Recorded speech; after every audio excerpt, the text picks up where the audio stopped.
हरे कृष्ण प्यारे भक्तों, आज हम सुनपान करेंगे श्रीमद् भागवत महापुराण के तीसरे स्कंद का 8वां अध्याय। उम्मीद करती हूँ कि आपने चैनल को सब्सक्राइब कर लिया होगा। यदि नहीं किया है तो चैनल को सब्सक्राइब कर बेल आइकन को जरूर दबा लीजिएगा ताकि आगे आने वाली वीडियो के नोटिफिकेशन आप तक टाइम पर पहुँचते रहें। आइए कथा सुनपान करते हैं। श्री मैत्रेय जी ने कहा, विदुर जी, आप भगवत भक्तों में प्रधान लोकपाल यमराज ही हैं। आपके पुरुवंश में जन्म लेने के कारण वह वंश साधु पुरुषों के लिए भी सेव्य हो गया है। धन्य है आप निरंतर पद पद पर श्री हरि को कीर्तिमयी माला को नित्य नूतन बना रही हैं। अब मैं क्षुद्र विषय सुख की कामना से महान दुख को मोल लेने वाले पुरुषों की दुख निवृत्ति के लिए श्रीमद् भागवत महापुराण प्रारंभ करता हूँ, जिसे स्वयं श्री संकर्षण भगवान सनकादि ऋषियों को सुनाया था। अखंड ज्ञान संपन्न आदि देव भगवान संकर्षण पाताल लोक में विराजमान थे। सनत कुमार आदि ऋषियों ने परम पुरुषोत्तम ब्रह्म का सत्य जानने के लिए उनसे प्रश्न किया। उस समय शेष जी अपने आश्रय स्वरूप उन परमात्मा की मानसिक पूजा कर रहे थे, जिनका वेद वासुदेव के नाम से निरूपण करते हैं। उनके कमल कोश सरीखे नेत्र बंद थे। प्रश्न करने पर सनत कुमार आदि ज्ञानी जनों के आनंद के लिए उन्होंने अध खुले नेत्रों से देखा। सनत कुमार आदि ऋषियों ने मंदाकिनी के जल से भीगे अपने जटा समूह से उनके चरणों की चौकी के रूप में स्थित कमल का स्पर्श किया, जिसकी नागराज कुमारियां अभिलाषित वर की प्राप्ति के लिए प्रेम पूर्वक अनेकों उपहार सामग्रियों से पूजा करती हैं। सनत कुमार आदि उनकी लीला के मर्मज्ञ हैं। उन्होंने बार बार प्रेम गदगद वाणी से उनकी लीला का गान किया। उस समय शेष भगवान के उठे हुए सहस्त्रों फण किरीटों की सहस्त्र सहस्त्र श्रेष्ठ मणियों की छिटकती हुई रश्मियों से जगमगा रहे थे। भगवान संकर्षण ने निवृत्ति प्रायण सनत कुमार आदि को यह भागवत सुनाया था, ऐसा प्रसिद्ध है। सनत कुमार जी ने फिर इसे ब्रह्मवर्तीशील सांख्यायन मुनि को उनके प्रश्न करने पर सुनाया। परमहंसों में प्रधान श्री सांख्यायन जी को जब भगवान की विभूतियों का वर्णन करने की इच्छा हुई, तब उन्होंने इसे अपने अनुगत शिष्य हमारे गुरु श्री पराशर जी को और बृहस्पति जी को सुनाया था। इसके पश्चात परम दयालु पराशर जी ने पुलस्त्य मुनि के कहने से वह आदि पुराण मुझसे कहा। वत्स, श्रद्धालु और सदा अनुगत देखकर अब वही पुराण मैं तुम्हें सुनाता हूँ। सृष्टि के पूर्व यह संपूर्ण विश्व जल में डूबा हुआ था। उस समय एकमात्र श्री नारायण देव शेष शैया पर सोए हुए थे।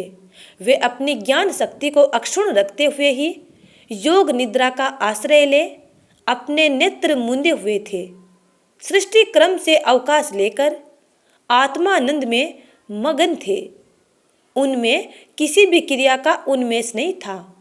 जिस प्रकार अग्नि अपनी दाहिका आदि शक्तियों को छिपाए हुए काल में व्याप्त रहता है, उसी प्रकार श्री भगवान ने संपूर्ण प्राणियों के सूक्ष्म शरीरों को अपने शरीर में लीन करके अपने आधारभूत उस जल में शयन किया।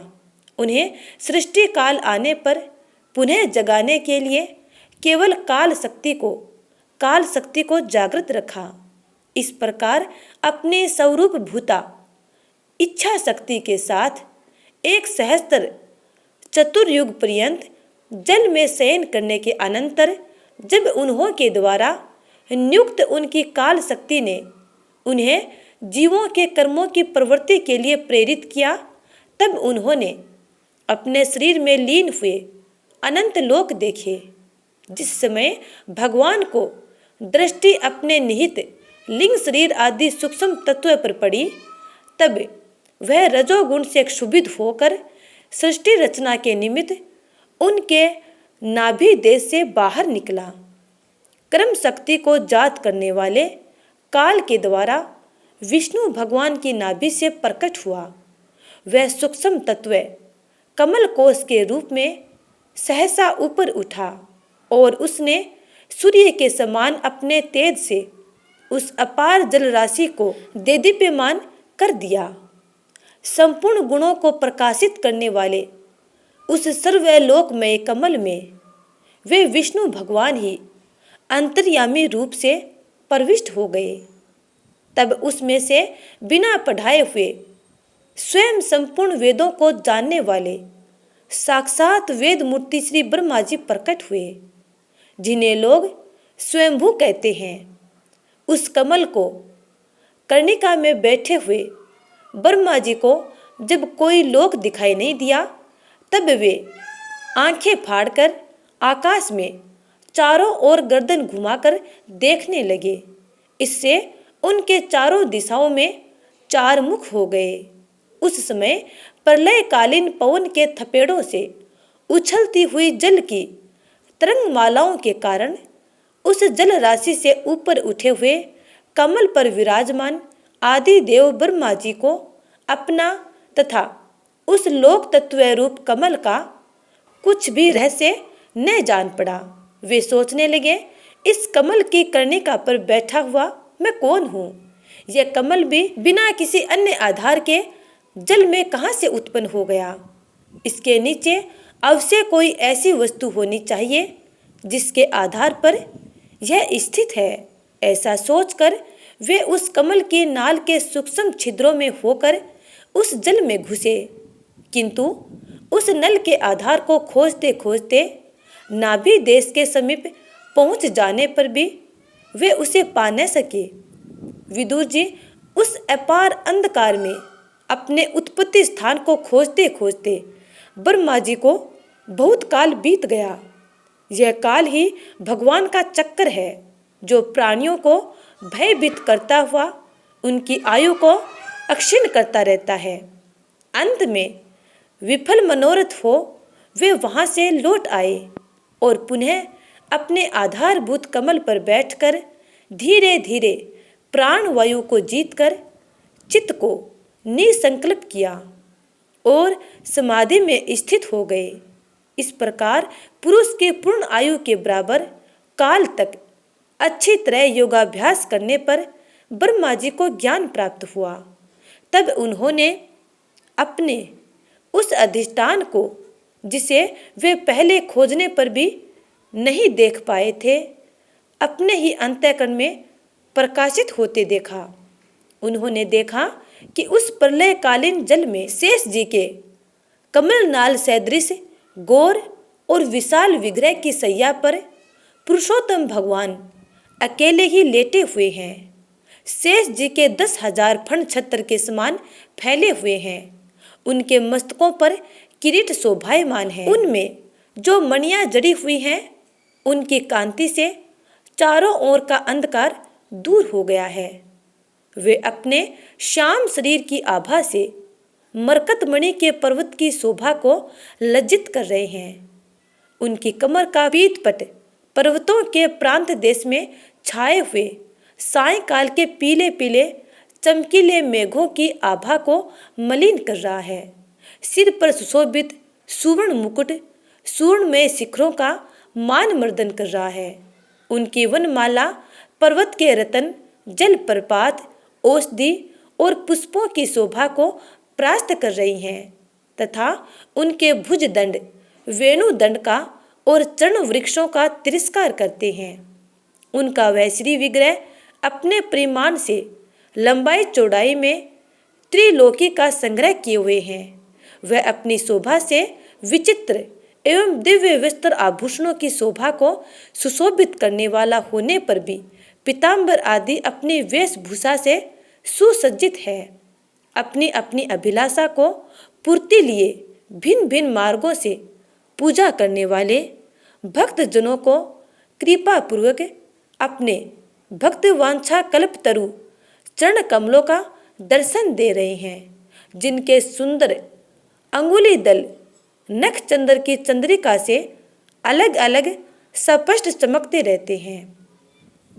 सुंदर नासिका, अनुग्रह वर्षी बोहें, कानों में झिल मिलाते हुए कुंडलों की शोभा, बिंबा फल के समान लाल लाल अधरों की कांति एवं लोकार हितकारी मुस्काने से युक्त मुखार विंद के द्वारा वे अपने उपासकों का सम्मान अभिनंदन कर रहे हैं। वत्स, उनके नितंब देश में कदम कुसुम की केसर के समान पीत वस्त्र और सुवर्णमयी मेखला सुशोभित है तथा वक्ष स्थल में अमूल्य हार और सुनहरी रेखा वाले श्री वत्स चिन्ह की अपूर्व शोभा हो रही है। वे अव्यक्त मूल चंदन वृक्ष के समान हैं, महामूल्य केयूर और उत्तम उत्तम मणियों से सुशोभित उनके विशाल भुजदंड ही मानो उसकी सहस्त्र शाखाएं हैं और चंदन के वृक्षों में जैसे बड़े बड़े सांप लिपटे रहते हैं, उसी प्रकार उनके कंधों को शेष जी के फणों ने लपेट रखा है। वे नागराज अनंत के बंधु श्री नारायण ऐसे जान पड़ते हैं मानो कोई जल से घिरे हुए पर्वतराज ही हों। पर्वत पर जैसे अनेकों जीव रहते हैं, उसी प्रकार वे संपूर्ण चराचर के आश्रय हैं। शेष जी के फणों पर जो सहस्त्रों मुकुट हैं, वे ही मानो उस पर्वत के सुवर्ण मंडित शिखर हैं तथा वक्ष स्थल में विराजमान कौस्तुभ मणि उसके गर्भ से प्रकट हुआ रतन है। प्रभु के गले में वेद रूप भोरों से गुंजायमान अपनी कीर्तिमयी वनमाला विराज रही है। सूर्य, चंद्र, वायु और अग्नि आदि देवताओं की भी आप तक पहुँच नहीं है तथा त्रिभुवन में बेरोक टोक विचरण करने वाले सुदर्शन चक्रधारी आयुध भी प्रभु के आसपास ही घूमते रहते हैं। उनके लिए भी आप अत्यंत दुर्लभ हैं।